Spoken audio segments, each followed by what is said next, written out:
In Super Bowl 32, much of the pregame attention focused on Green Bay defensive tackle Gilbert Brown.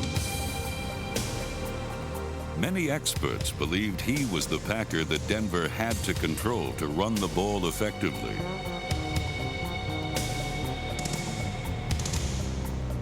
Our game plan was not to wear down Gilbert Brown, but to establish the running game. You have to believe in the running game. If you believe in the run, you're going to be able to run the football. When we look at that team, Denver, we said, man, this is not a typical AFC team. This team runs the ball extremely well.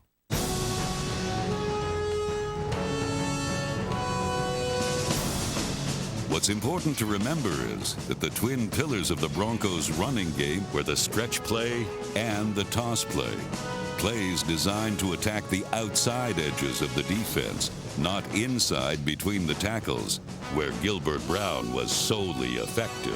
What the Denver Broncos like to do is attack just outside the tackle box area. What I call their downhill sweep, where Terrell Davis would get the ball and hit just outside the tight end or just outside the tackle. Broncos toss the football left and right, and the ball looks like it's going wide. It looks like a sweep.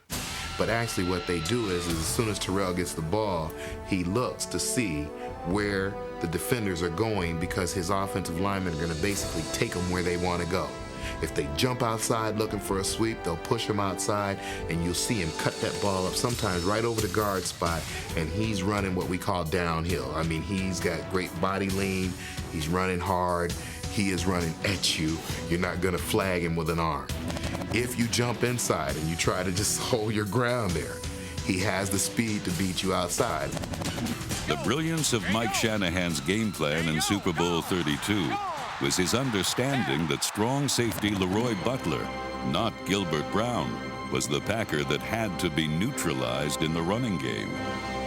Butler, number 36, often lined up as a fourth linebacker, giving Green Bay an 8-man defensive front.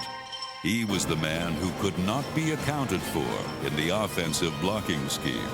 We try to do is neutralize Butler, who was a big part of their rushing attack, who would very often be the extra guy in the defensive scheme. We really kind of played to him, and we took the big play away from Leroy is what we did. There was no bigger playmaker at the safety position than Butler. In Super Bowl 31, he was the dominant defensive force in Green Bay's victory. What the Broncos did in Super Bowl 32 to counteract Butler was to use the slot formation as their predominant offensive set. You see wide receiver Rod Smith on the outside, wide receiver Ed McCaffrey in the slot on the same side as Smith, and tight end Shannon Sharpe on the other side. The more conventional formation would have a wide receiver on each side. Here's Butler, 8 yards off the line of scrimmage. The key is Sharpe. His unique ability as a receiver demanded that Butler, arrowed here, match up to Sharpe in the passing game. And to prevent Sharpe from creating a big play down the field, Butler had to play off the line of scrimmage. The Broncos made Butler account for Sharpe in the passing game. That dictated favorable matchups in the running game. You can't just throw a linebacker out there on him, he'll eat him up. And you don't want to waste a corner on him because there are other receivers, so you have to take your safety, who has those corner skills, and that's Butler. But when you've done that, you've isolated your biggest playmaker. And so by formation, you just eliminate him. Butler did finish with the team leading 9 tackles, but none of them were within 4 yards of the line of scrimmage. They're not a slot team, and Shanahan is very creative. And I thought that if they're running so much slot, I see they're trying to go away from our strength.